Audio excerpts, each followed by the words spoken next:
Hello, this is Starseed Jason Moss. This is part 2 of the Awakening video, which I posted on YouTube. In this video, I'll discuss what happened in 2010 in the awakening period for me. I began to remember being on another world. I began to remember a tropical world with sloping mountains and valleys and a very bright star, a very bright sun, which seemed to be very further away than the Earth star is here. A very warm tropical world. I was a reptilian. In fact, this is one of several memories which began to resurface. We are dealing with a lifetime which extended more than 800,000 of what would be measured on Earth years, 800,000 or more years, in which there have been previous incarnates and lives lived as a human being or a person like I am now before this life. Other memories began to resurface of being other people at the time. I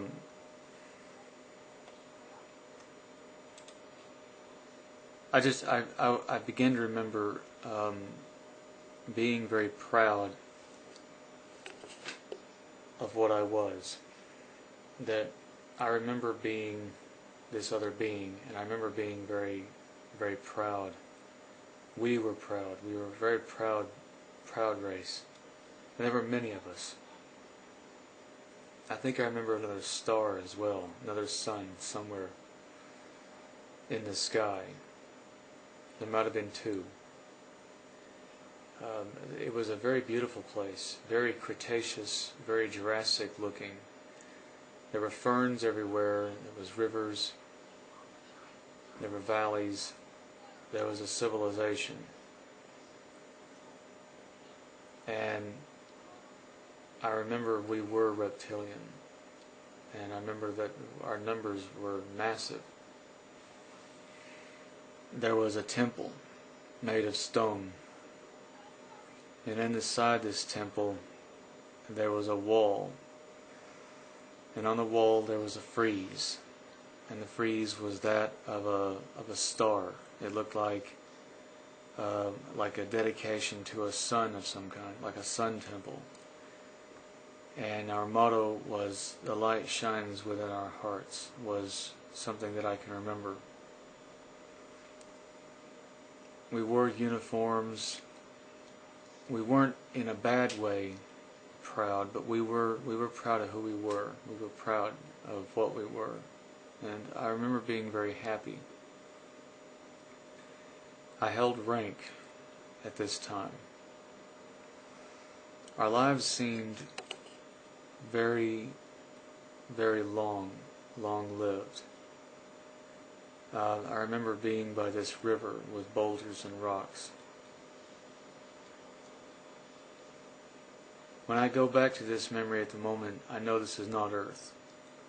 I know that we're not human in this sense of this, on this planet. Now, I often say that the definition of human being to me is a much broader one than a physical, biological definition. For you, maybe many of you, human being means just that, a biological being, a Homo sapien. Human being, for me, encompasses knowing right from wrong, having a moral center, having dreams and aspirations, intelligence, and the desire to fulfill those dreams and make others happy, the pursuit of happiness, the pursuit of truth, without harming others. Humanity, for me, extends beyond this body. As I can remember the other lifetime, these were values we cherished at that time as well. We cherished those things. I was very happy to have these memories resurface, and all the while I could continue to experience and feel the loving connection to the hybrid girl I spoke of in the first video. With the memories resurfaced, I was now having experiences with her at night. I was feeling her, remembering having some interaction with her the next day, and all the while feeling her in my heart even now, this loving bonded connection. The memories of the technologies that we possessed were advanced. Our civilization was quite old. I knew that too. I was also aware of the fact that we had come to this planet, that we had been here for a long, long time, even before mankind walked on this planet. I had a memory also of the way I looked, and it was something like a zeta or a gray, like a reptilian gray, a zeta gray of some kind. I can remember also having a life maybe not quite as long lived, and I can remember that lifetime as being a non-reptilian zeta or a non-reptilian gray, and I can remember that life being very complex and logic thinking. The feelings were there, but a deep sense of logic, a deep sense of mathematical thinking, an intense sense of unemotional reaction to things, and a logical approach to everything in life, and a calm, rational sense to everything.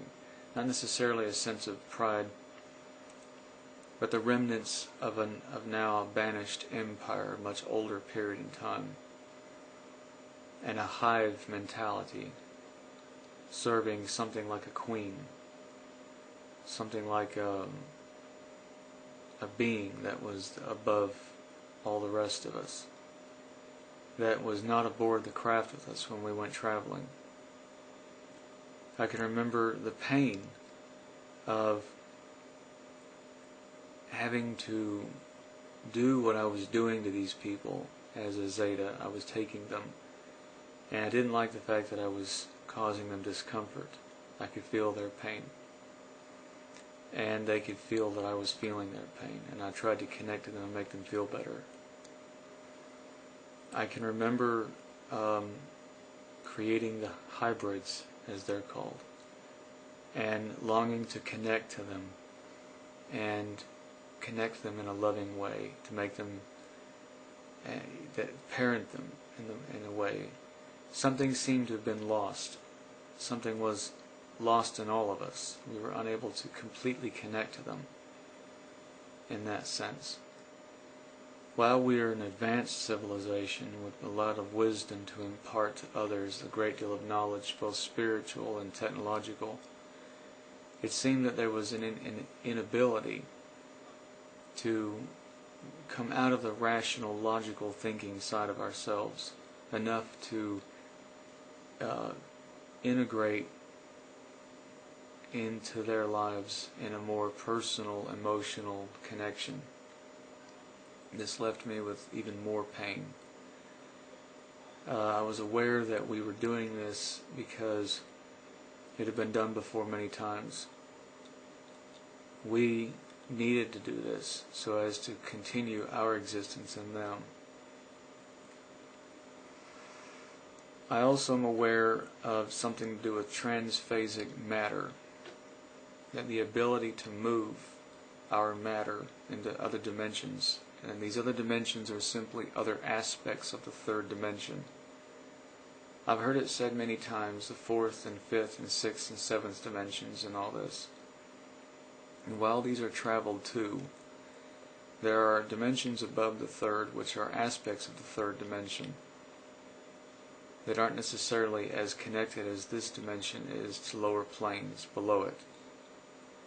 We were phasing ourselves out of this reality, our matter, into these other dimensions. But we used a technology. We were dependent on a technology to do this. This wasn't necessarily based on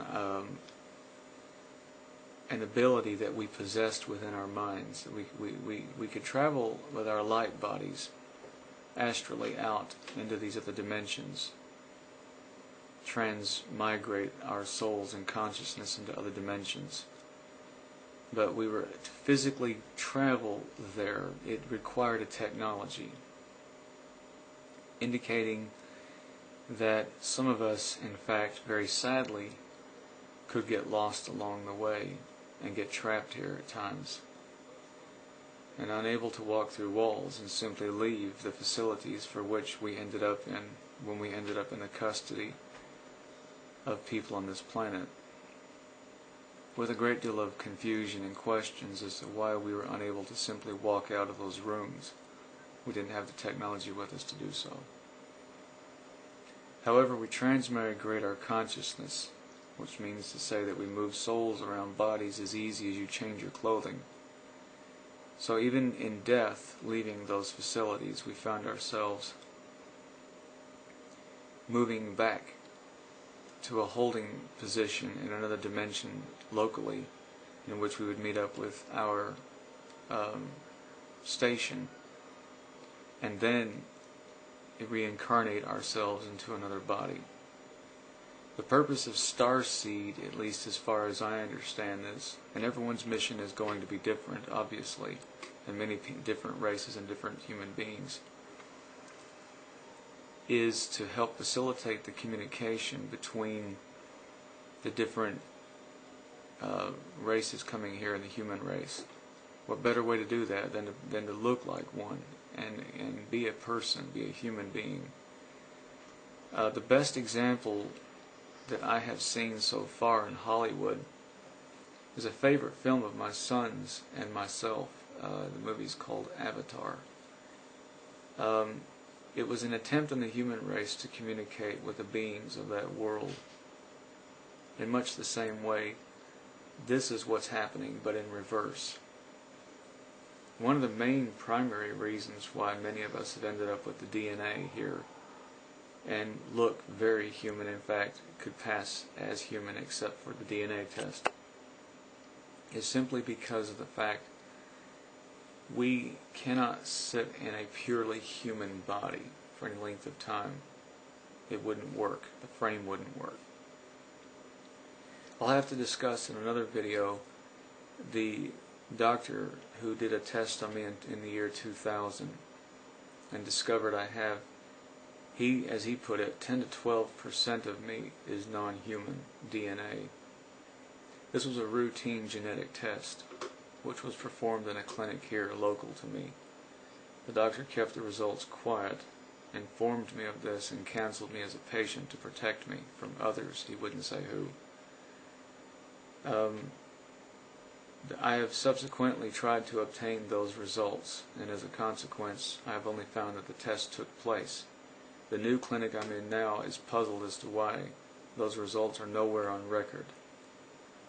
He said that the London Medical Center wanted me to come down for reasons I don't know why. At the time, I was pretty shaken over the fact I was learning this. This was about 10 years ago.